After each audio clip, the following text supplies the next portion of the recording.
bom dia, boa tarde, boa noite. Estamos começando mais uma vez o nosso podcast César Augusto Conectando Histórias. E hoje a gente veio de longe, não tão longe, né, César? Mas viemos de Natal para João People, João Pessoa. Estamos aqui em João Pessoa fazendo esse episódio maravilhoso com Cati. Veja a sua importância, viu? Viemos de Natal hoje só para conversar com você. Acordamos cedinho, chegamos aqui e fomos muito bem recebidos aqui pelo pessoal. Estamos aqui para conversar hoje com Cati, ela que tem uma história incrível. Já já a gente vai conversar um pouquinho com ela e vai saber um pouquinho da vida dela. Mas antes eu queria que seu César falasse um pouquinho sobre essa história de João Pessoa. A Telepesquisa está chegando aqui em João Pessoa. Já chegou em João Pessoa, né? Isso. Com o nosso amigo Eudes. E aí, queria que o senhor falasse um pouquinho sobre isso, como é que é essa ideia. É isso aí, Lamonier, nós estamos chegando. Seja bem-vinda, Cati. Estamos chegando em João Pessoa. No próximo ano estaremos em mais 4 capitais, provavelmente sendo Recife, Maceió, Aracaju e Fortaleza, né? Além de, no estado da Paraíba, estarmos também em Campina Grande. Então, estamos expandindo e vamos contar muitas histórias Brasil afora, né, Lamonier? Vamos exatamente fazer isso. E estamos chegando ao nosso 12º episódio. 12º episódio, e normalmente eu costumo falar um pouco de algo que passou desses episódios. Eu me recordo de uma das nossas convidadas, onde ela nasceu numa cidadezinha pobre, no Rio Grande do Norte, uma família pobre, e que ela, desde cedo, ela ia para um alto da montanha nesta cidade e olhava para a natureza. Ela, da forma inocente, ela começava a imaginar sendo dona de tudo aquilo. Essa imaginação, ela carregou pela vida dela até hoje, porque a história não para, nossas histórias continuam, né? Então, enquanto vida terrena nós tivermos, as nossas histórias vão continuando, e essa imaginação foi muito forte nela, para ela conseguir as conquistas dela até hoje. Então, a imaginação, Lamonier, Cati, eu vejo como uma arma poderosíssima para a nossa vitória ou derrota.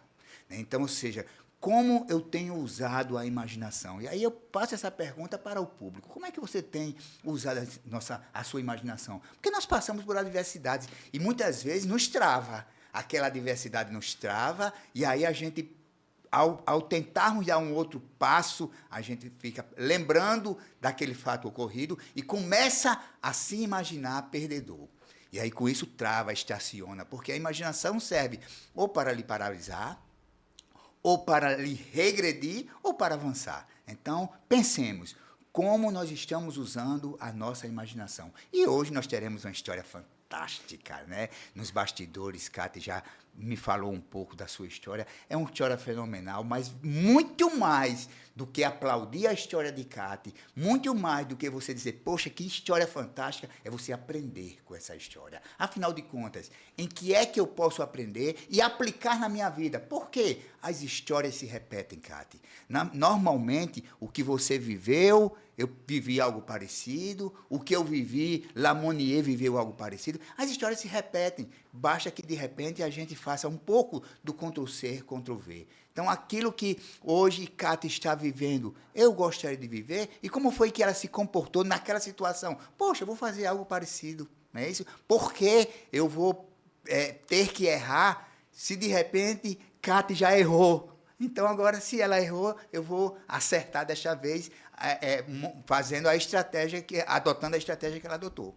Aprender com o erro dos outros. Aprender com o erro dos outros, que isso é sabedoria, né? Inteligência, nós aprendemos com nossos próprios erros. Então, seja bem-vinda, Cati, e aí vamos lá, Lamonier. Vamos lá, que a gente tem muita coisa para conversar hoje. E Cati, que ela é empresária, empreendedora das óticas Diamond aqui em João Pessoa, e tem uma história que inicia com uma grande adversidade. E eu queria iniciar, Cati, seja bem-vinda. Obrigado pelo seu tempo, obrigado pela sua dedicação. E queria que você começasse se apresentando para as pessoas e contasse um pouquinho como é que foi esse seu início, essa adversidade, né? Ah, outra coisa, eu gosto de falar dando spoiler, viu? Eu gosto de dar spoiler, não tem problema nenhum.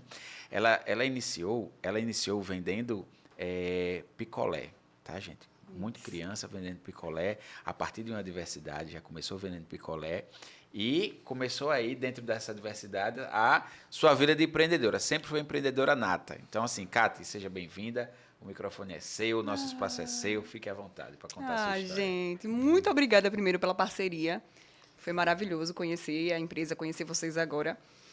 E, assim, não diferente de muitas outras histórias, né? Não diferente. Eu vi esse podcast dessa pessoa que você falou, amei, a gente se identifica. O nome do podcast ele faz muito sentido, né? Sim. Que é Conectando Histórias.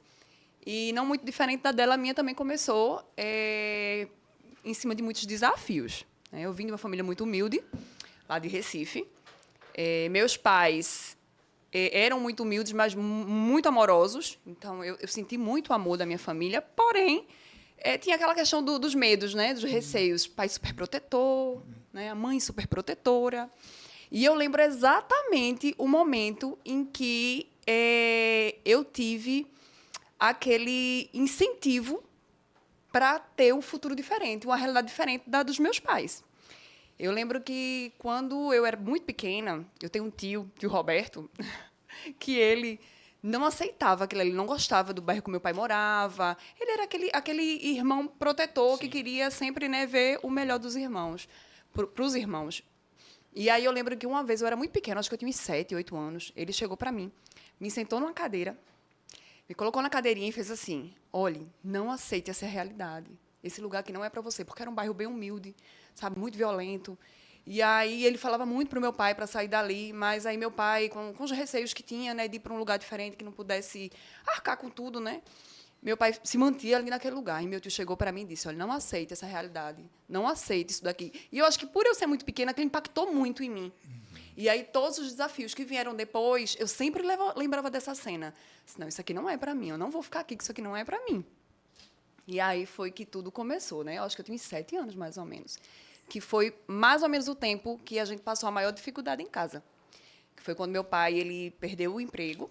Ele trabalhava numa empresa grande, ganhava bem, a gente tinha uma vida controlada. E aí ele perdeu o emprego, ele se viu sem nada, pegou o dinheiro que ele tinha, todo o dinheiro que ele tinha, e investiu num negócio que quebrou em menos de um ano. Isso causou um trauma enorme no meu pai.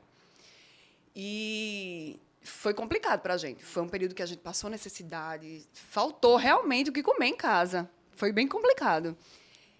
Mas, mesmo assim, eu ainda tinha em mente que a gente podia dar a virada de chave. Muito pequena, mas eu ficava ouvindo as histórias que criança, você sabe, né? Por mais que os adultos falem escondidinho, eu via minha mãe chorar escondidinha, eu via meu pai... 7 anos de idade você tinha. É isso. Eu via minha mãe chorar escondida, eu via meu pai passar pelos desafios dele lá. E eu estava observando tudo. Eu lembro tudo com uma clareza enorme. É mesmo. Eu lembro tudo com uma clareza enorme. Enorme, enorme. Eu acho que é porque foram cenas que impactaram muito na minha vida. E aí, eu comecei a criar. A história que você falou agora tem muito a ver com tudo que eu vivi. Porque tudo que eu criei hoje foi em cima... eu gosto de chamar de cocriações. Legal. Porque eu fechava literalmente os olhos e imaginava o futuro que eu queria ter. Isso muito nova. A minha mãe brincava comigo, dizia que eu era muito sonhadora. Ficava brincando. E eu falava em inglês na minha língua, viu? Sozinha, conversando com pessoas importantes. Com o seu inglês. Era, com o meu inglês. Porque eu já me via numa realidade diferente, desde muito nova. Os anos foram se passando, meu pai ficou com aquele trauma pela eternidade. Até hoje, inclusive. Pai, pode parar de passar, o trauma já passou, por favor. Mas ele não queria saber, não queria nem ouvir em você trabalhar com o próprio negócio. Você veja só a questão da imaginação que a gente estava falando, né? Isso. Então, ou seja, seu pai como super protetor, e aí ele viveu aquela experiência, quebrou, e evidentemente o medo. Minha filha vai viver o que eu vivi. Então, ou seja, essa questão da imaginação ela é muito forte.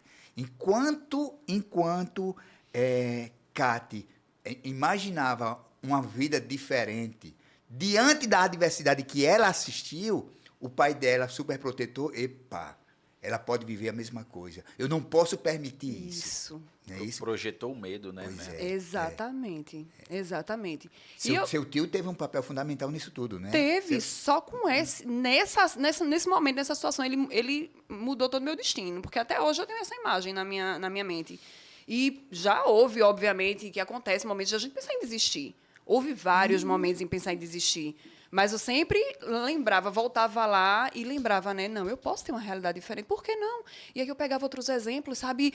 Reerguia. Porque a gente passa, até hoje é assim, é normal. A gente tem momentos que a gente se desestimula, a gente desacredita da gente, mas a gente precisa voltar lá.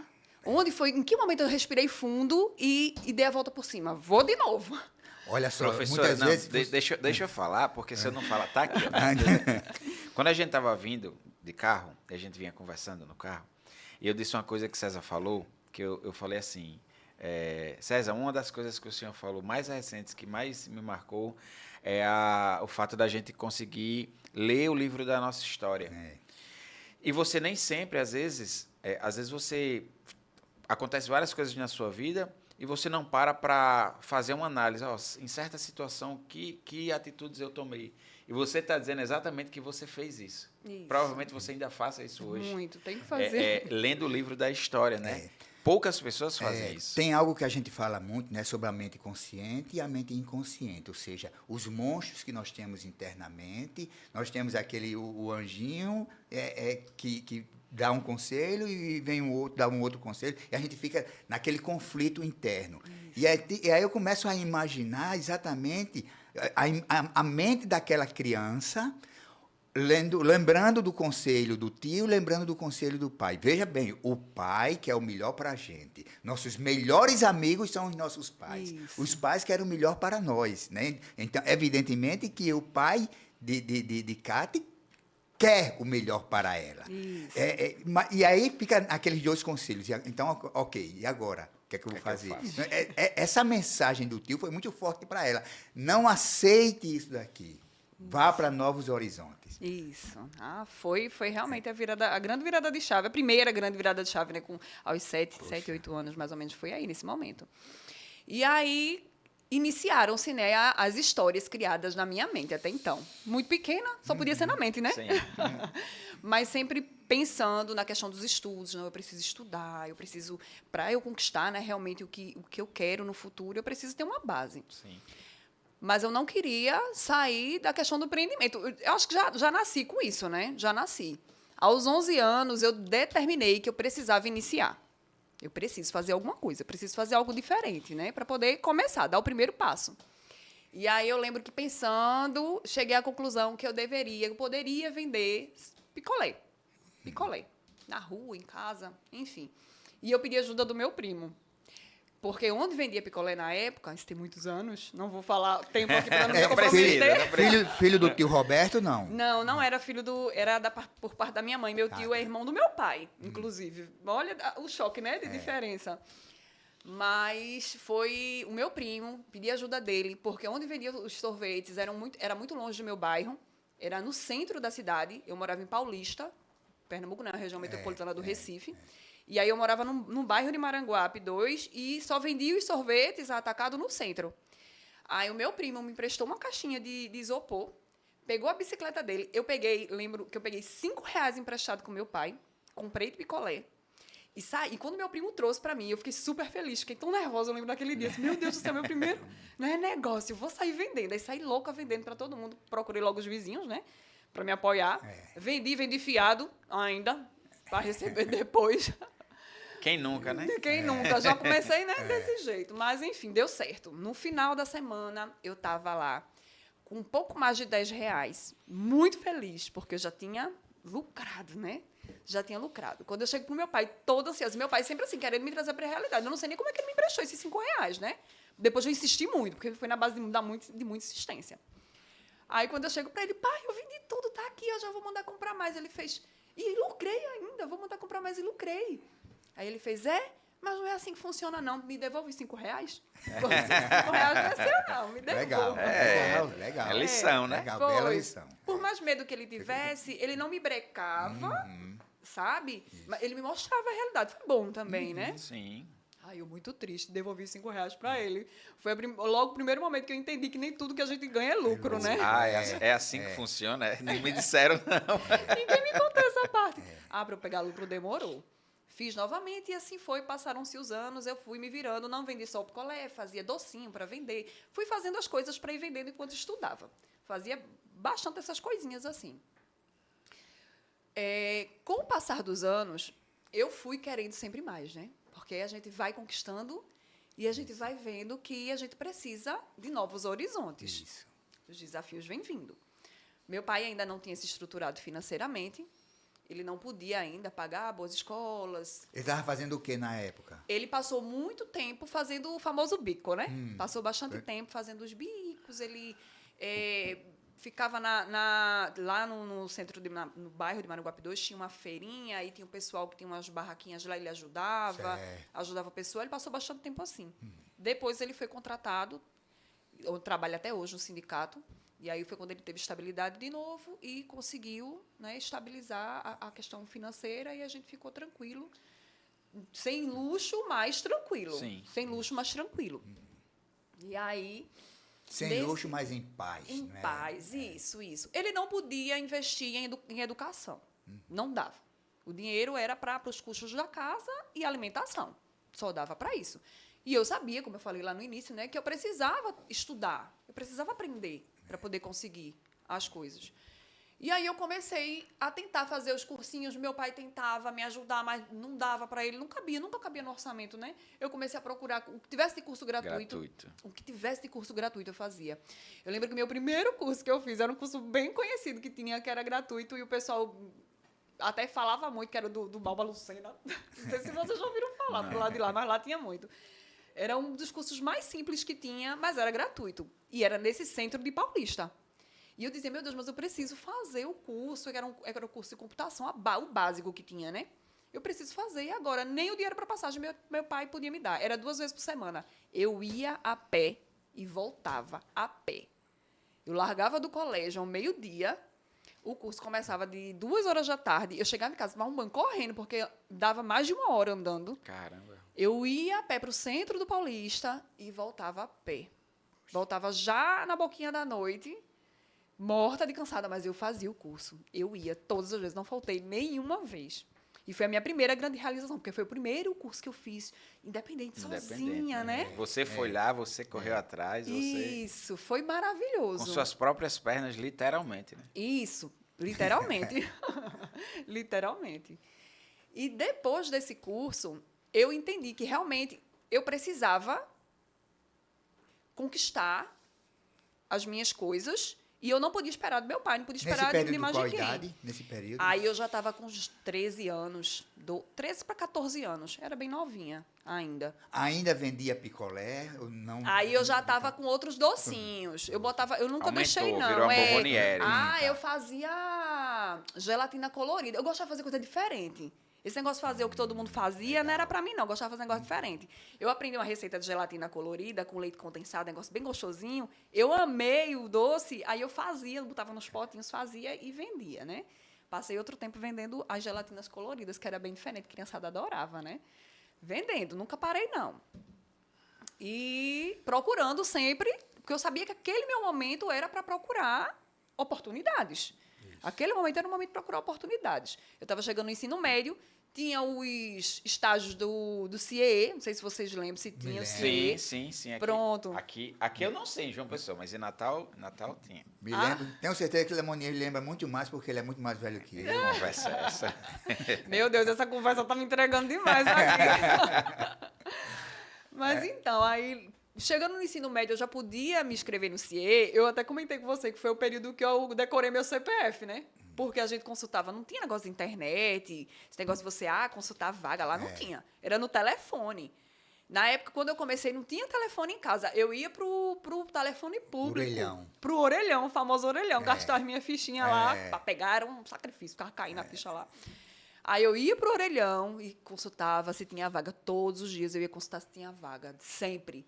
Ia consultar se tinha vaga. Depois a gente conseguiu o telefone em casa. Eu ficava de manhã. Quando eu botou o telefone em casa, eu acho que quem mais irritou o juízo do povo do CIE fui eu. Que foi quando eu ficava direto ligando para saber se tinha alguma vaga de estágio. Enquanto não aparecia, porque era difícil, não era tão fácil assim. Enquanto não aparecia, eu ia fazendo outras coisas. Um outro curso que eu consegui gratuito também, que foi também maravilhoso para mim, foi um curso que foi na época do FHC, que a esposa dele tinha uns projetos sociais, sabe?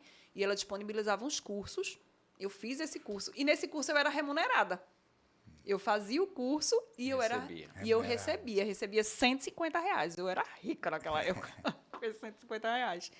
Foi a época que eu fui juntando dinheirinho. Eu disse, não, agora eu vou poder fazer alguma coisa, que agora eu tenho dinheiro de verdade, né? Os outros valores que eu ganhava com as vendas era para comprar um presentinho para a família, comprar alguma coisa que eu precisasse, era sempre para as minhas coisinhas. E esse dinheiro do curso eu comecei já a investir em outras coisas. Mas sempre passando... A imagem lá dos seus 7 anos de idade. Isso. E ainda sentindo o medo do meu pai. Porque não foi tão fácil. Isso. Não foi tão fácil fazer os cursos, fazer tudo isso. Existia ainda muita superproteção do meu pai. Tudo que eu queria fazer era um desafio em casa. Aí você não imagina um desafio que era. Tudo que eu queria fazer era um desafio em casa. Acredito. Era Você bem me complicado. escute, você não está me escutando, você está indo com muita sede ao pote. É, desse jeito. Era sempre assim. Isso, 13, 14 anos? Isso, Mais ou menos. exatamente. Foi quando eu comecei a fazer esses cursos fora. Porque aí dá medo, né? Sair sozinha e fazer as coisas sozinha. O medo vai ficando maior. Quando eu entrei nesse outro curso de Ruth Cardoso, que era a Ruth Cardoso que patrocinava, né? Ela fazia. Foram 6 meses de curso, era em horário integral. Eu passava o dia inteiro no curso e à noite eu tive que passar minha escola para a noite, porque eu já emendava. Chegava no curso de 8 horas da manhã, saía às 6 da noite, Já ia direto para a escola. Quando eu comecei nesse período, foi o período assim mais complicado para administrar o fator tempo e as outras coisas que eu queria fazer. E foi um período também que eu fui mais cobrada pelo meu pai. Porque meu pai ele tinha aquela questão de, não, a casa, as obrigações da casa, as coisas da casa, sabe? Queria muito deixar a gente em casa. Era em casa. Aquela superproteção de ter os filhos em casa, estar ali em casa. E eu já estava me sentindo sufocada naquela idade. Já estava me sentindo sufocada. Já queria Voar. eu queria sair, eu queria conhecer o mundo, eu queria viver, né? Eu queria estar aproveitando tudo que o mundo tivesse, né, para mim. E aí veio a grande ideia, não aconselho ninguém a fazer isso, de sair de casa. Veio a grande ideia de sair de casa. E passou, porque a gente não faz as coisas da noite para o dia, né? Sim. Eu conheci uma pessoa que é o pai dos meus filhos. Ele também estava passando por algumas coisas em casa, também queria sair de casa. E eu achei que a brilhante ideia seria sair de casa e morar com o pai dos meus filhos. Cate, eu vou lhe interromper, porque Sim. você disse, não aconselho ninguém. E, na verdade, nós temos um público muito eclético. Sim. Nós temos gente com 14, 15 anos que assiste o nosso podcast e pessoas com 60, 70 anos que assistem o nosso podcast. E você disse, e eu não aconselho ninguém. Fale um pouco mais sobre isso, para depois você retomar. Isso é muito importante para a gente. Isso, é. Para a gente que eu digo, para quem está nos assistindo. Não, então, porque nessa idade, quando a gente tem esse instinto mais aventureiro, quando a gente quer fazer as coisas, a gente não pensa muito nas consequências. Hoje eu estou aqui, eu estou contando história. Sim. Né? Mas se eu não tivesse tido as outras oportunidades que eu tive na vida, talvez a minha realidade fosse outra. Sim. Talvez hoje eu fosse a dona de casa, não discriminando de forma alguma, entendeu? Mas hoje talvez eu não estivesse vivendo o meu sonho. Não seria o que você gostaria para Não, sua vida. isso, exatamente. Porque quando eu tomei a decisão de sair de casa, eu achava que ali eu ia ter o controle da minha vida, que eu ia poder fazer as coisas da forma que eu quisesse. E não é assim. Não é assim até porque eu estava indo para um relacionamento. Existia uma outra pessoa. Não era o meu pai mais, mas era o meu marido. Busque seus sonhos, porém com muita responsabilidade. É isso mesmo, Cátia? Isso, exatamente. Exatamente. Buscar os sonhos, mas com muita responsabilidade. Eu consegui dar a volta por cima, mas o desafio foi muito maior por causa dessa decisão que eu tomei. O desafio foi muito maior. Eu decidi sair de casa aos 15, saí aos 16, pedi a minha emancipação para poder resolver minhas coisas sozinha. Saí aos 16, tive o meu primeiro filho aos 18, tive Gabriel aos 18 anos. Foi na idade que eu estava já, como eu falei, né? Como sempre foi a questão dos estudos, conciliando com os empreendimentozinhos que eu fazia, era numa idade que era para começar a faculdade. Eram esses desafios que era para eu estar vivendo. E eu estava vivendo esse momento com a maternidade. E quem mais sofreu nessa fase foi meu filho. Sim. E existe sequelas disso até hoje. Porque eu queria ser a melhor mãe do mundo, eu queria ser a mãe superprotetora, mas eu não queria deixar os meus trabalhos, os meus sonhos de lado. E foi uma fase bem difícil. Acredito. Bem complicada. Às vezes falam muito, ei, mantenha uma vida equilibrada. Acontece que existem momentos na nossa vida que a gente tem que abrir mão de alguma coisa em prol de uma outra. Não tem como você manter uma vida equilibrada. Não, e isso é equilíbrio. Você abrir mão de certas coisas para se dedicar a outras, isso faz parte do equilíbrio. Você está ali equilibrando, né, a sua vida de certa forma. Isso, pois é. E com essa decisão aí, como foi o conflito em casa para você sair, até sair, como foi o conflito? Tomei a decisão, vou sair de casa, porque você informou, eu quero me emancipar e tal. E aí, como foi a reação dos pais nesse instante? A minha mãe sempre foi muito amorosa e muito paciente com tudo, muito compreensiva com tudo. Quando eu conversei com ela, ela me falou que estaria do meu lado, que sentia ali, né, pelo aquele momento, mas se era o que eu queria, ela me apoiaria. Meu pai relutou mais, mas foi o momento que eu decidi que eu iria sair com ou sem o consentimento dele. Então foi mais fácil ele consentir ali para mim, né, do que a gente entrar num conflito em casa. Não foi fácil, a negociação foi complicada. A negociação foi bem complicada, mas no final eu saí, a gente saiu bem, saiu sem briga, eu saí sem briga de casa e fui viver esse momento que eu achei que seria realmente a minha virada, né? Eu pensei, não, agora eu sou independente. Ah, olha, agora eu sou com 16 anos, agora eu sou independente, vou fazer o que eu quiser. E não foi nada disso, né? Não foi nada disso. Eu entrei num relacionamento e aí continuei com os projetos, continuei com os cursos, continuei fazendo as coisas, mas aí tinha o desafio do marido, que muitas vezes não queria, não aceitava. Qual a idade dele? Você tem 16 anos e ele? Ele, na época, tinha 19. 3 Eu anos. 16, ele 19, isso. E aí foi quando eu comecei a procurar ajustar a minha vida para viver aquela nova realidade, né? Eu estava ali construindo ali uma base diferente do que eu vivia antes e eu sentia que existia uma responsabilidade maior e eu tinha que assumir meus BOs, né? Eu tinha Agora não era só por você. Não né? era, mas só por mim. Eu tinha que assumir meus BOs. Na época, o pai dos meus filhos era do quartel, ele era do Exército. Era mais tranquila ali a situação financeira, mas eu também nunca, como eu não me submetia a ser plenamente sustentada pelo meu pai, seguiu com ele da mesma forma.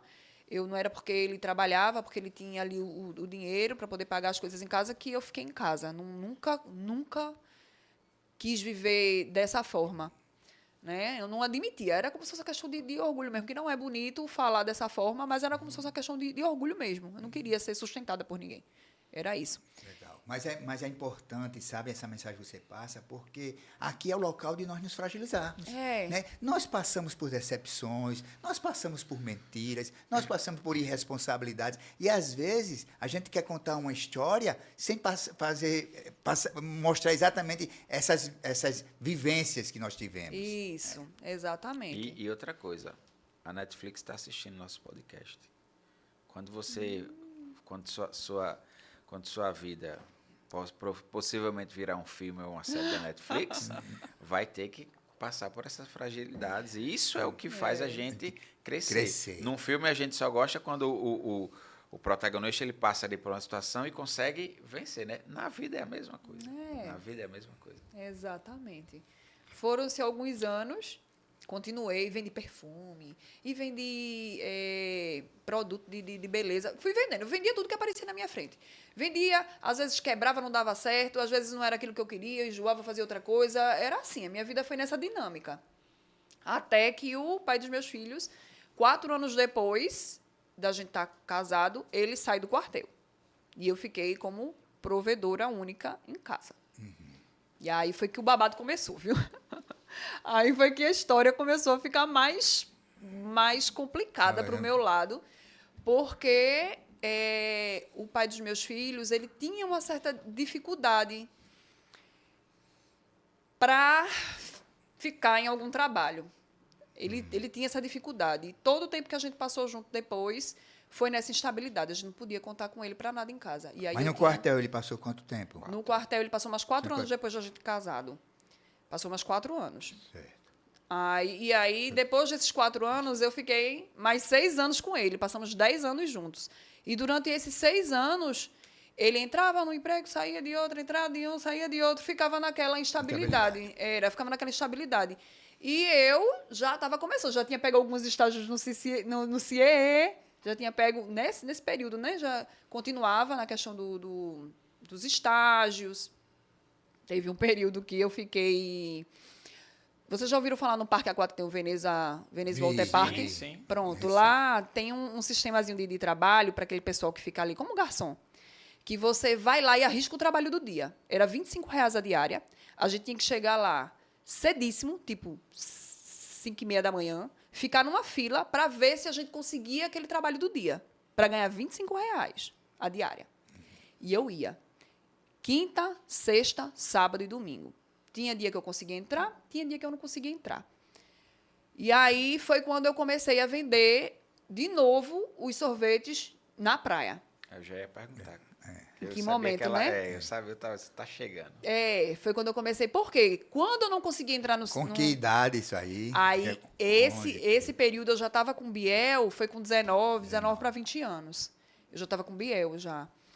Aí eu peguei, comecei a fazer salada de fruta, fazer sorvete, levava sorvete e levava para a praia quando eu não conseguia entrar no Veneza. Eu voltava para casa... Pegava as coisas e ia para o Veneza. Quando eu via que não ia dar para pegar a diária do Veneza, eu ia para a praia logo direto. Cheguei a desistir do Veneza, eu não queria ir mais, porque era bem complicado. E até para receber era difícil, porque às vezes a gente trabalhava o dia todo e no final do dia eles diziam que não tinham dinheiro para pagar. Aí era pauleira, né? Eu comecei a investir mais na praia. Eu disse, não, na praia tá dando, vou ficar por aqui. Tinha uma prima minha que também estava passando por dificuldade. E eu chamava ela para ir comigo. Eu sempre fui aquela pessoa de chamar, sabe? Vamos comigo, bora. Tu também Exercendo tá a assim. liderança. Era. A liderança. Eu sempre unia pessoas ali. Se não desse para ninguém, eu ia sozinha. Mas sempre tava... Sempre puxava. E virava uma festa, né? Virava uma festa, porque quando a gente tá ali com mais pessoas, o negócio se movimenta diferente. E eu chamava minha prima, chamava minhas irmãs, chamava minha tia, e ia, vamos todo mundo ganhar dinheiro, vamos todo mundo ficar rico aqui, vendendo coisa na praia. Que a história era sempre essa. Vamos ficar rico comigo. E aí a gente ia e ficou vendendo na praia. Quando eu queria vender algo diferente, mais sofisticado e tal, que tinha as cangas que minha mãe fazia, de seda, um negócio diferente, eu ia para a Praia de Boa Viagem.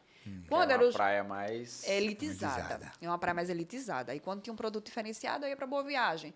Quando eram os lanches, o mais simples, eu ficava lá nas praias de Paulista mesmo. E ficou assim, nessa pisadinha, por algum tempo, até que eu consegui um trabalho no shopping. No shopping. Comecei a trabalhar no shopping. Que é pauleira também, como você diz, né? Shopping é... Pauleira, meu amigo. Eu trabalhei em shopping, eu sei como é que Numa loja do shopping ou na administração do shopping? Na loja. Trabalhava na Riachuelo. Sim, Trabalhei na Riachuelo lá. Comecei fazendo só uns contratos de evento, né?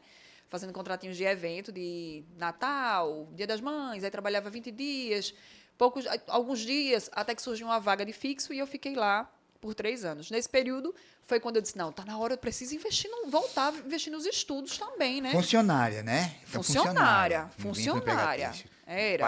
para não, tá vendo ela, né? Igual uma carrapeta. Meu pai que me chamava de carrapeta. Não. Não para não. Tipo Isso aí com 20 anos de idade. Com 20 anos de idade. Porque, pelo que eu estou imaginando aqui, essa correria todinha arrumou um emprego fixo. Naturalmente, a pessoa, não, agora que eu arrumei um emprego fixo, vou descansar, vou dar uma parada. E ela, não, agora que eu estou com o emprego, eu vou estudar. Olhando lá para trás, o pai dela orientou-a a ter um emprego fixo. E aí você viveu várias experiências e chegou exatamente no emprego fixo. Evidentemente que tem 2 pessoas muito importantes na sua vida, seu pai e seu tio, os conselhos de um e os conselhos de outro, que ambos os conselhos lhe fizeram chegar até aqui, lhe impulsionaram. Em relação a toda essa vivência até agora, o que é que... Pense, você hoje tem 20 anos. O que foi que você extraiu do seu pai e do seu tio durante essa trajetória? Então, quando eu buscava o fixo, era pensando na estabilidade que meu pai sempre falava, né? Não, você precisa ter a estabilidade, é a CLT, precisa ter a carteira assinada. Só que, de contramão, eu pensava, tinha um sonho, tinha a questão do sonhar. Então, eu queria realizar o meu sonho, mas de uma forma segura. Eu não poderia arriscar ali o sustento da minha família. Isso. Até por ser a única provedora da minha casa. Eu não poderia arriscar. E aí pesava mais o que meu pai dizia. Vinham os medos, né? Tinha aquela questão da herança do medo, da dificuldade. Veja, eu vejo essas duas pessoas muito importantes para a Cate, exatamente no desenvolvimento do equilíbrio emocional. Então, essas duas pessoas foram exatamente fiel da balança para ela. Penso assim, não sei se você concorda com o que... Não, mas foi sim, com certeza. São até hoje, né? Eles são até hoje, junto com com todas as experiências que a gente vive, né, fora, com certeza foram. Teve esse equilíbrio justamente por causa da educação que meu pai teve, mas não saía os conselhos... O sonho criado através dos conselhos que o meu tio passava para mim, né? Legal. Passou para mim. Legal. Passei convivendo algum período na casa dele, ia passar férias, ia passar algumas coisas, alguns momentos lá. E isso alimentava muito na infância, né? Alimentava muito tudo aquilo que ele falava para mim. Então, a balança foi exatamente desse jeito. Tinha a questão do receio do meu pai, que o medo, ele não é ruim. Você ter medo não é ruim. Sim. O medo só tem que vir na medida certa, né? Sim, muito bem. É importante a gente saber usar o medo, né? Isso, exatamente. Exatamente. Cátia, me diga aí. Aí você trabalhou no shopping e passou quanto tempo? Aí depois do shopping, já iniciou o trabalho com ótica? Como é que foi? Eu tô doido para saber. Como foi que cheguei em ótica, Eu sou né? ansioso, eu tô doido para saber. Até agora eu tô doido para saber como de... foi que Djaí caiu na vida dessa mulher. Djaí foi vai chegar lá. Ele é o diferencial na minha vida hoje. Foi, né? Vamos lá, trabalhou quanto tempo no Passei shopping? 3 anos no shopping, foi quando eu comecei a fazer a faculdade de Direito. Consegui uma bolsa, né, para pagar 50%. Comecei a fazer faculdade de Direito, pensando na estabilidade. Né? Disse, não, eu tenho que ter um curso, eu posso fazer um concurso aqui e tal, porque eu queria ter base para abrir alguma coisa para mim depois. Eu sempre quis abrir algum negócio. Rapaz, fantástico como a vida dessa mulher foi conduzida por esses dois conselheiros, rapaz. Foi. Fantástico. Ou seja, na verdade, normalmente, o que é que acontece? A pessoa olha um conselho e esquece o outro conselho, porque, na verdade, são duas vias diferentes. Ela procurou unir essas duas vias. Foi fantástico. Tem sido fantástico, eu imagino, esses dois conselheiros na vida dela. Não, e você não imagina o que é que eu fazia, porque no período que eu estava trabalhando de CLT e eu não podia fazer as vendas, eu não deixava de pensar no que é que eu podia fazer por fora depois, quando terminasse a faculdade e tudo, não. Teve um momento que eu queria trabalhar com venda de carro. Eu disse, não, futuramente eu vou abrir uma concessionária, eu vou vender carro. E dormir que horas? Não dormia, né? Eu não dormia, né? Dormir pra quê, né? Não dormia, eu vivia acelerada. E eu vivia aquilo, não era tipo, eu pensava e não ficava na mente. Eu vivia. Eu queria trabalhar com negócio de carro, aí eu disse, não, eu vou comprar carro para vender. Vou juntar dinheiro trabalhando no shopping, vou comprar um carrinho, vou revender. Como é que eu posso comprar carro? Leilão é barato. Eu comecei a estudar leilão. Eu ia para leilões para ver, não tinha R$1 no bolso. Não tinha R$1, mas eu ia para leilões para ver como era leilão de carro, para poder eu comprar um carro e vender. Que fantástico. Aí, não vai dar certo não, porque eu vou ter que ter muito dinheiro para comprar um carro e vai demorar muito para ter esse dinheiro. Aí, não, vou trabalhar como corretora de imóveis. Aí eu ligava para aquelas corretoras, grandes corretoras, sabe? Aí fingia que eu já trabalhava. Quando ia ter algum evento de lançamento, eu dizia, não, é só Catiuxa, porque eu gosto de fazer, quero fazer uns investimentos no ramo imobiliário. Não tinha R$1 nem para passagem. Mas trabalhando na Riachuelo, não. Trabalhando na Riachuelo, fazendo isso aí, fazendo a faculdade. Fazendo a faculdade. Não dormia essa mulher, dormia, né? Dormia não. E eu ia para os eventos. Minha mãe ligava, morria de rir, morria de vergonha. Minha mãe. Catiúcha ligou um pessoal dizendo, não, eu queria falar com a senhora Catiúcha para convidar ela para um evento, um lançamento de coisa que Aí tua mãe aqui é a secretária dela, só um minutinho. Tinha que envolver todo mundo, né? E eu ia na maior cara de pau, porque eu queria viver aquilo ali. Muito em cima no que você falou no início. Eu precisava fugir daquela realidade que eu vivia naquele momento. Então, eu usava meus sonhos, concretizando, fazendo que eles fossem materializados nesses momentos. E eu vivia aquilo ali de forma plena, viu? Era como se eu fosse realmente a melhor corretora de imóveis. Acreditava naquilo ali. Acreditava naquilo ali. Legal. Acreditava. Vivia aquele momento, depois eu voltava para a minha realidade bonitinha, ia lá trabalhar, estudar, né? Para os corres da vida. E a vida foi seguindo até o momento que surgiu uma oportunidade de um emprego melhor numa seguradora, que meu pai já estava trabalhando no sindicato dos securitários, que é o sindicato das seguradoras, e ele, através dos amigos dele, ele conseguiu para mim um emprego numa seguradora que um amigo dele trabalhava. Meu pai queria muito, né? Meu pai, ele me dava todo aquele respaldo para o CLT, né? Sim. Que foi importante para mim, que foi o que me dava segurança ali. É a base, né? Mas eu continuava fazendo essas loucuras de estar em busca de outras coisas. Só que, infelizmente, eu fui para essa seguradora, passei 6 meses lá, mas a seguradora decretou falência. E aí eu perdi o emprego. E aí, meu amigo, os conselhos, o que eu vivi, o que eu colhi do meu pai ali pesou mais, porque minhas pernas tremeram, viu? Eu com filho, eu queria pagar a melhor escola para o meu filho, eu queria dar o melhor suporte para o meu filho, eu queria ser tudo para o meu filho. Quando eu me vi sem emprego ali, eu me desestruturei. Mas você entendeu, acho que você sentiu um pouquinho a preocupação do seu pai, né? Foi. Senti a preocupação do meu pai aí. Eu me desestruturei demais. Chorei horrores. Eu disse, agora, meu Deus, eu pedi demissão da Riachuelo. Tá vendo? Se eu tivesse ouvido meu pai. E agora? E não sei o quê. Me diga uma coisa, seu pai alguma vez chegou e disse, eu não disse? Ou, na realidade, veja bem, ele tinha a preocupação, o cuidado de você ser CLT, mas, evidentemente, eu imagino, tenho quase certeza, que ele torcia exatamente pela sua vitória e você realizando os seus sonhos. Então, ele também deveria ficar cheio de conflitos, tendo cuidado da CLT. Então, assim, teve algum momento que ele disse, olha aí, Catiúcia, né? Catiúcia. Catiúcia. Pode chamar de Cátia, é mais fácil. Tá bom, olha aí, Cátia. Bem que eu falei, aconteceu algum momento em que ele, num momento de chateação e tal, falou algo parecido com isso aí? Falou agora há pouco.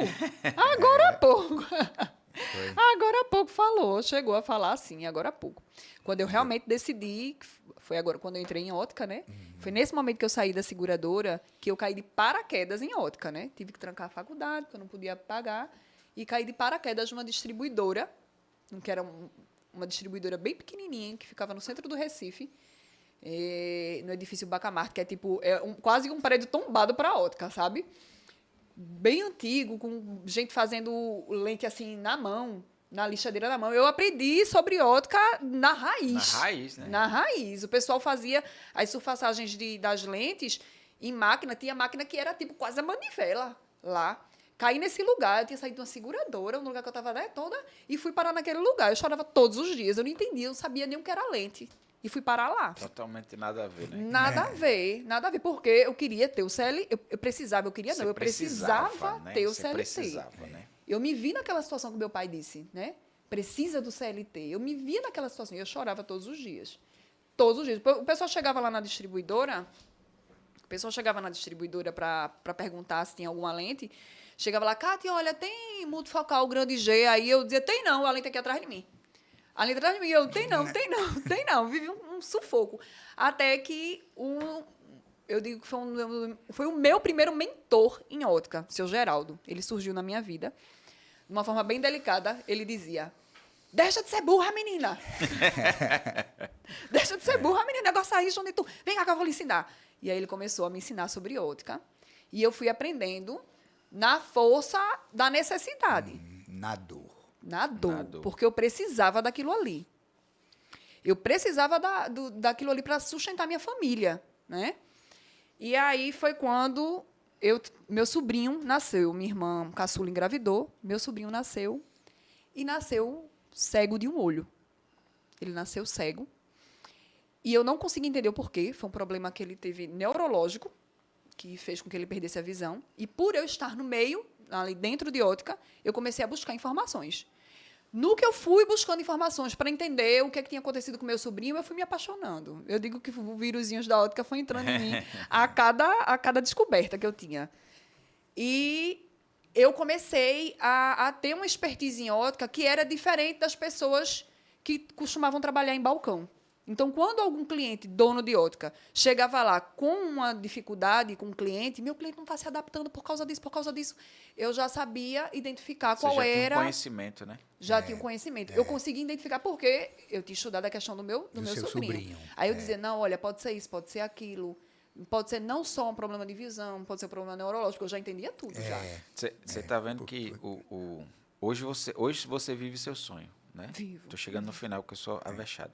Hoje você vive o seu sonho. Mas para você chegar no seu sonho, as necessidades que você passou foram extremamente importantes. Porque se não fosse a necessidade de você ter que ter uma CLT, você não teria entrado nesse ramo.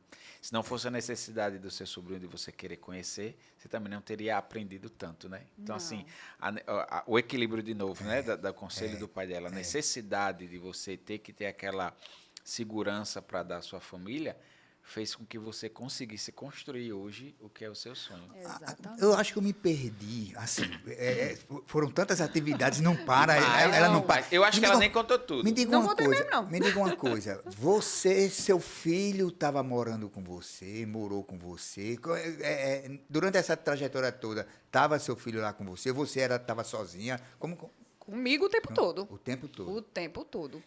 Saía de madrugada, levava ele, deixava na casa da minha mãe para trabalhar. Largava, a hora que fosse, eu ia buscar ele. Eu não deixava ele com ninguém mais. Não dormia na casa de ninguém, não ficava com ninguém. Ele era comigo o tempo inteiro. Não deixava, não. Qual a idade dele hoje? Hoje ele está com 21 anos. 21 anos. Da sua idade. Com 21 anos. Da sua idade. E ele tem outra história, viu? Pois ele é uma outra história. É um outro podcast. É um outro episódio. É um outro episódio. Aí vamos lá, você estava já no ramo óptico, já com conhecimento, e aí como é que você pulou para a sua ótica? Então, primeiro começou com a questão dos treinamentos. Por causa desse conhecimento que eu adquiri por causa do meu sobrinho, eu sempre buscando aprender mais, eu comecei a ser convidada a dar os treinamentos para os vendedores. E aí foi dar um treinamento aqui, dar outro ali, ia dar treinamento pela distribuidora que eu trabalhava, e surgiu a oportunidade de vender para mim. E eu comecei a vender para mim no período da distribuidora também. Cheguei a abrir um espaço físico em Paulista, fechei, depois fui assaltada, foi horrível, enfim. Aí resolvi fechar o espaço físico, mas continuava com as vendas em loco, né? Com as vendas em domicílio. Fazia as vendas em domicílio e ficava na distribuidora. Passei 10 anos assim. 10 não, 15 anos. Na distribuidora. Na distribuidora e com as vendas. Com a distribuidora e com as vendas. Saí de uma distribuidora, fui para outra, fui gerente comercial de lá, trabalhava viajando, já estava bem cansativo, já estava bem puxado. Por causa de toda essa adrenalina, de tudo isso que eu vivi, acabei desencadeando a ansiedade. Comecei a ter crise de ansiedade generalizada depois da pandemia, que foi acho que muita gente passou por isso, Sim. né? No período de pandemia foi bem complicado. Mas no período da pandemia foi o período que eu disse, não, tá na hora de... Já tinha me separado do pai dos meus filhos. Quando eu engravidei de Miguelito, Sim. já tinha deixado, né? Eu dei um pulo dessa questão da minha vida com o pai dos meninos, mas quando eu engravidei de Miguelito, que eu vi que ele não acompanhava a minha vida, eu disse, não, eu vou criar outra criança nesse meio. Não dá, não dá. Né? Aí me separei do pai dos meninos, fui morar sozinha, morar com os dois, né? Com Miguel e Biel sozinha. E durante a pandemia eu decidi trabalhar para mim. Mas eu não fui trabalhar só com ótica, né? Eu fui trabalhar com roupa masculina, fui trabalhar com produto de emagrecimento, enfim, eu tive vários investimentos no período de pandemia só, viu? Eu trabalhei com vários investimentos. Comecei a trabalhar com distribuição de armação. Eu fazia várias coisas de uma vez só. Dava 2 horas da manhã, eu estava ligada no celular para fazer venda para outros estados. Porque eu queria, eu disse, não, o momento é esse, pelo amor de Deus, eu já esperei demais, o momento é esse. Eu preciso fazer a minha realidade acontecer, né? E nesse momento que eu estava, eu preciso, que eu estava ainda na segunda distribuidora, né? Que eu trabalhei, que foi a última, foi quando eu conheci Djaí. Vocês que dizem que eu sou cheio de energia, essa mulher com a minha idade, meu amigo, essa mulher com a minha idade, eu tenho certeza absoluta, eu não amarro nem o chinelo. Sim, Djaí, agora é Djaí. Virada no tetel, como diz o outro. Oxe, não, então, Djaí eu conheci num momento mais delicado da minha vida. Porque foi quando o problema com a ansiedade estava no pico. Eu estava tendo crise de ansiedade fortíssima. Tive problema de pele também por causa disso. Foi horrível. Foi uma fase muito complicada. Que eu pensei em desistir de novo. Olha né? Os altos e baixos que a gente passa. Pensei em desistir de novo. E se não fosse por ele ter aparecido na minha vida, eu não sei se... Às vezes a gente precisa entender que a gente precisa dar oportunidade para as redes de apoio. Qual a sua relação com Deus? De intimidade total. Total. Desde quando, desde que idade você acredita que você tem essa relação com Acho que desde sempre. Porque eu tenho uma plena certeza que se não fosse por Deus, pelas oportunidades que Ele colocou na minha vida, porque às vezes muitas pessoas se enganam, acham que Deus vai jogar as coisas na sua mão. Né? Acha que vai cair do céu e vai estar lá na sua mão. Eu sempre vi de uma forma diferente. Eu sempre vi que Deus ele coloca as oportunidades na vida da gente. A gente tem que aprender a colher. E a gente escolhe, né? A gente escolhe. Cátia, minha fé exige que eu diga isso. Não tem como. Deus vem conduzindo sua vida esse tempo todo. Ai, com certeza. Deus vem lhe forjando. As coisas não aconteceram da forma que você queria. As coisas foram acontecendo da forma que Ele planejou. Eu não tenho a menor dúvida. As pessoas que apareceram na sua vida, todas as pessoas que passaram, não importa o que aconteceu, teve um aprendizado muito grande para você. Olha, eu tô aqui falando, mas me arrepiando. Então, eu não tenho dúvida de que é só Deus. Né? E para Deus não existe explicação, é um mistério, mas eu não tenho dúvida que Ele tem cuidado muito de você esse tempo todo. Eu tenho certeza absoluta. Mas continue aí, falando agora de Djaí. Mas com certeza foi. Inclusive, a família que eu imaginava lá nos meus sonhos, porque eu sonho até hoje, viu? Até hoje, quando eu quero alguma coisa, eu fecho lá meus olhos e fico lá cocriando, pedindo a Deus, Senhor, é desse jeito que eu quero. E eu tinha imaginado uma família... A família que eu tenho hoje, da forma que eu tenho hoje, eu tinha sonhado tudo aquilo, né? E eu tenho certeza que foi Deus quem colocou o Djaí na minha vida. Foi Ele quem colocou o Djaí na minha vida. E Ele foi, assim, eu digo que Ele foi meu anjinho, né?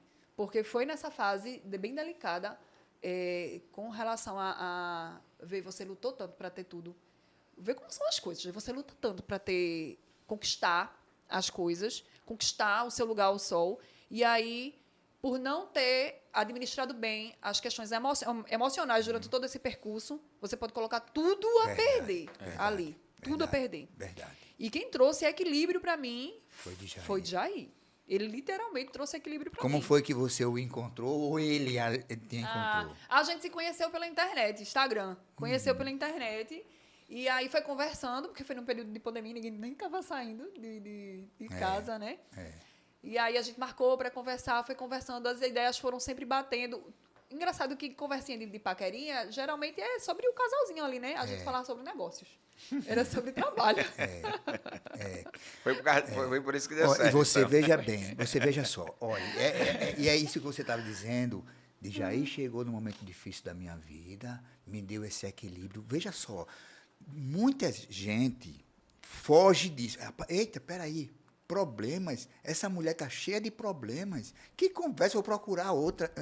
Porque é assim, o ser humano ele é muito imediatista. Sim. Então, ou seja, não tenha dúvida de que tem a mão de Deus. Né? Com certeza. Porque se de repente você estivesse iniciando um relacionamento que a pessoa fosse lógico demais, ele dizia, não, isso não é aqui. Porque às vezes você conhece um casal...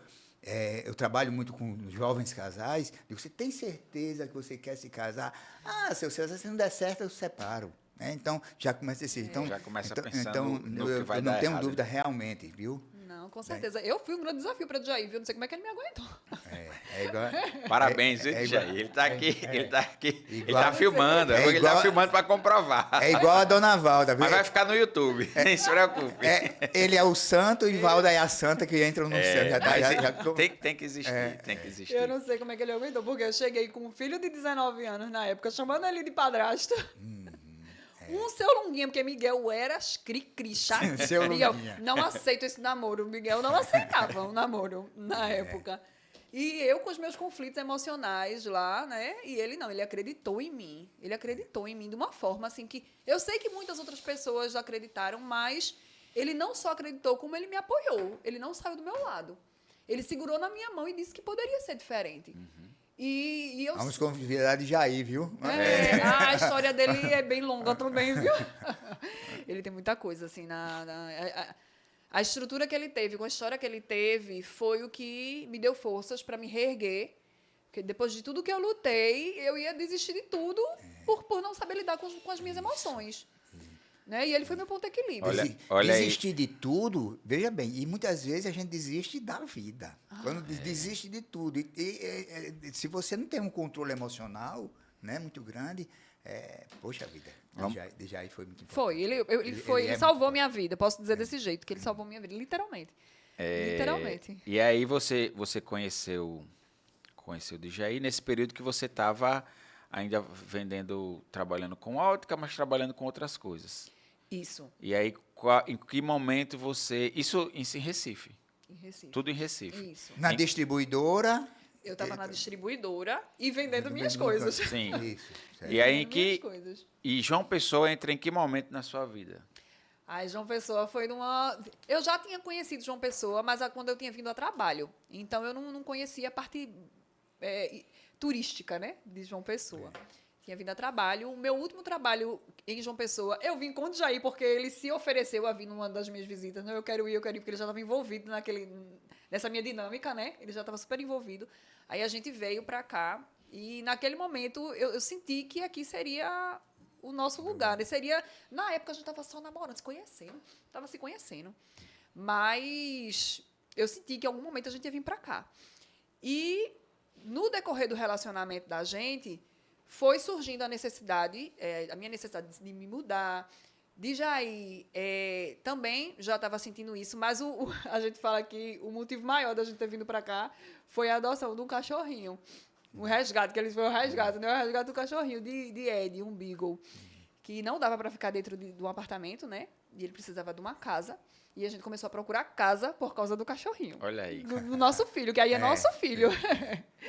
Ele é nosso filho. O filho do isso, casal o filho, isso, ele é nosso filhinho. E por causa de Ed, a gente começou a procurar uma casa. E aí surgiu a ideia de vir aqui para João Pessoa explorar, né, novos ares. E aí Jay disse, não, a gente testa.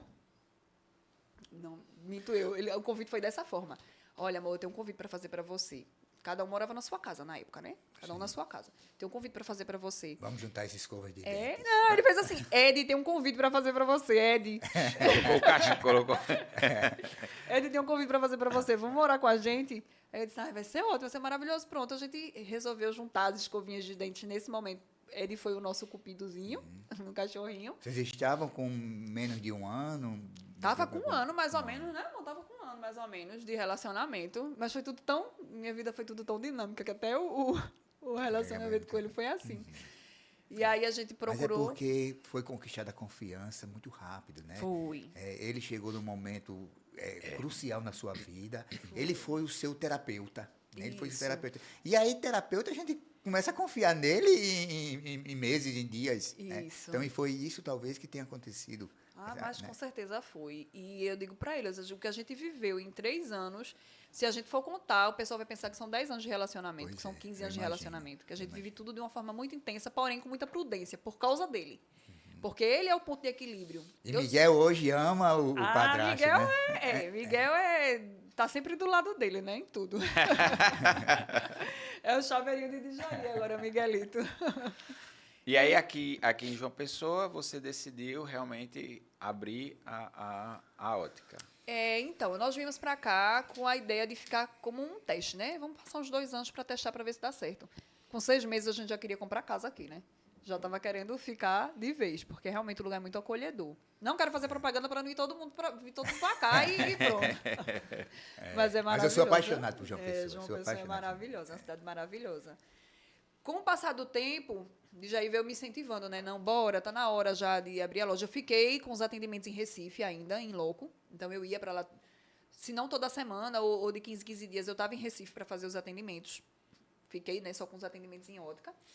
Mas aí surgiu a necessidade realmente de ter um ponto físico aqui. E aí a gente começou a procurar, aí começou a saga, né? Para procurar a loja, procurar o espaço perfeito. A gente encontrou, graças a Deus. Aí já viu uma oportunidade de ampliar a loja. A gente já está com a loja ampliada, com anos. Nós fizemos um ano com a loja em João Pessoa, né? O espaço físico aberto, no dia 4 de dezembro. Eu vou lhe pausar agora, porque a gente vai fazer um. A gente já chegou no nosso final, mas eu queria que você aproveitasse, já que a gente chegou na ótica, que você aproveitasse. Se quiser até usar essa câmera aqui. E faça uma coisa que você sabe fazer bem feito, né? Venda o seu peixe, os seus óculos agora. Aproveite para fazer, já que você está falando da ótica, chegamos nesse momento. Fale sobre o seu empreendimento, o que é que você faz, o que é que você não faz, quais são os seus diferenciais que você me falou, que são muito importantes. E aí o espaço é seu. Ai, coisa boa. Não, a ótica ela foi a realização de um sonho. E um sonho em desenvolver um atendimento diferente, um atendimento que não fosse focado só em venda.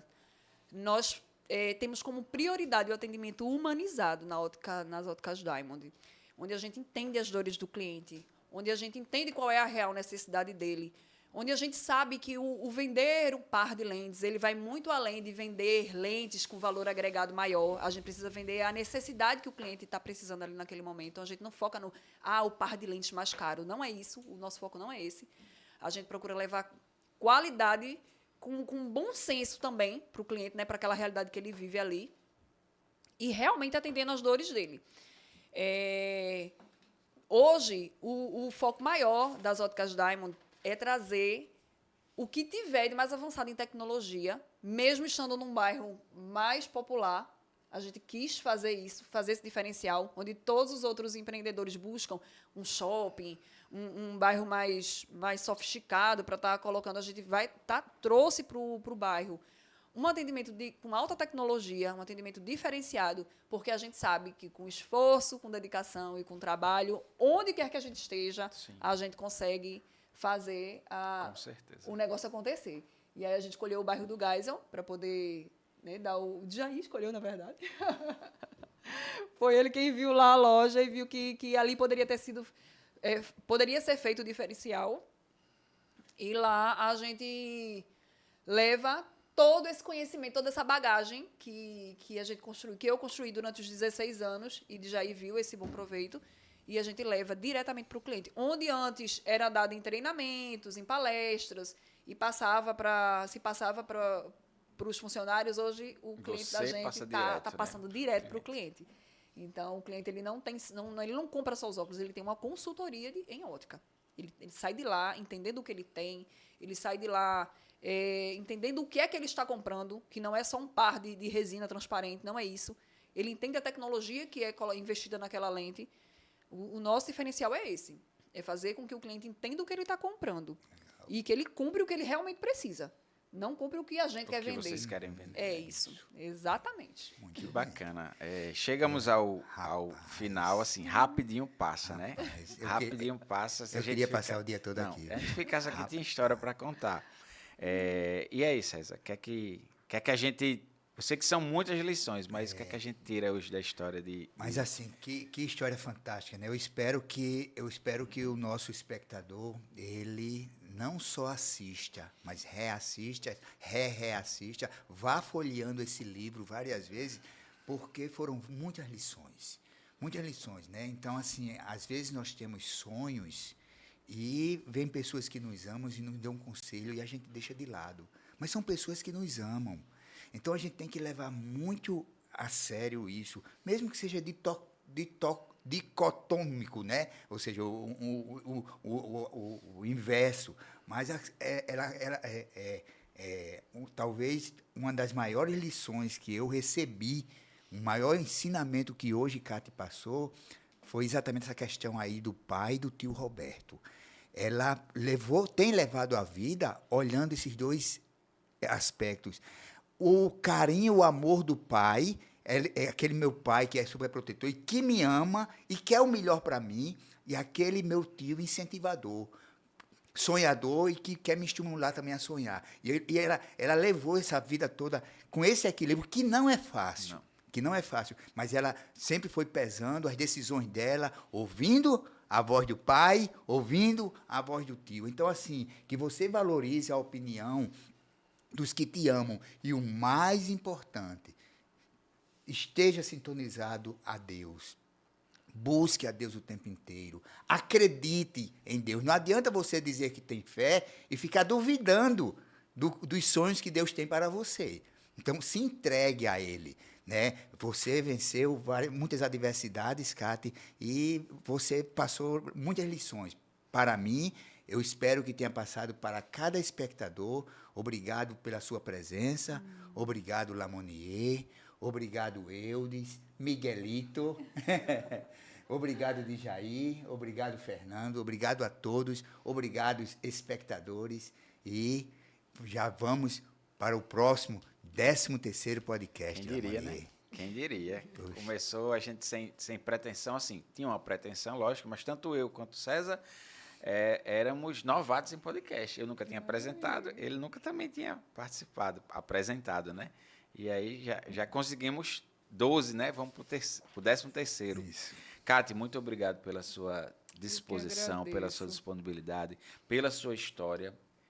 Com certeza é uma história extremamente enriquecedora, que eu tenho certeza que quem ouvir, quem assistir, vai ter muita lição, muita coisa para levar para a sua vida. Quem estudar, é muito importante isso. Às vezes a gente passa pela vida e a gente aprende muito pouco com ela. Mas esse nosso podcast, cada um dos nossos episódios, não é só para assistir, é para estudar. É para estudar. Então, se você estudar verdadeiramente esse episódio, eu tenho certeza absoluta, muitas lições você vai tirar e pode contribuir para os desafios da sua vida. É verdade. Cátia, Exatamente. obrigado. Quer deixar mais alguma mensagem? Quer encerrar? Quer fazer seu fechamento? Fique à vontade. Não, quero agradecer também pela oportunidade. É a primeira vez que eu falo assim da minha história, apesar de ter já conversado muito, de ter tido a questão das palestras e tal, eu nunca tinha aberto a minha história, né? Acredito que meu tio vai estar sabendo dessa história agora. Que legal. E aí a gente pode tomar como lição o seguinte, né? Às vezes a gente pensa que não faz a diferença na vida de outra pessoa, né? Faz. E uma simples palavra pode mudar o destino de alguém. Então, para a gente nunca se privar de passar, né, uma mensagem para alguém, nunca se privar de contribuir com a história de alguém, nem que seja com um abraço, às vezes. Um abraço e uma palavra de apoio. Porque você pode estar mudando o destino de alguém com aquela sua atitude. Como é o nome do seu pai? Meu pai Mário. Parabéns, Mário. Parabéns, Roberto. Vocês Isso. foram e têm sido muito importantes na vida de Cátia. Tenho certeza absoluta que papai Mário torce muito pela Torce. filhota. Eu não tenho a menor dúvida. Tenho certeza absoluta disso. Morreu de medo no começo comigo, né, bichinho? Quase que eu dava um ataque no deu coraçãozinho certo, dele, deu mas certo, deu certo. Muito bem, gente. Pessoal que está em casa, muito obrigado. Obrigado pela audiência de vocês. Compartilhe essa história com quem vocês quiserem, com seus amigos, colegas, aquela pessoa que precisa ouvir, ser incentivada e conhecer histórias incríveis de pessoas que estão por aí. Acessem nosso canal, vejam nossas redes sociais, fiquem à vontade, a casa aqui é de vocês e muito obrigado. Tchau, tchau, gente.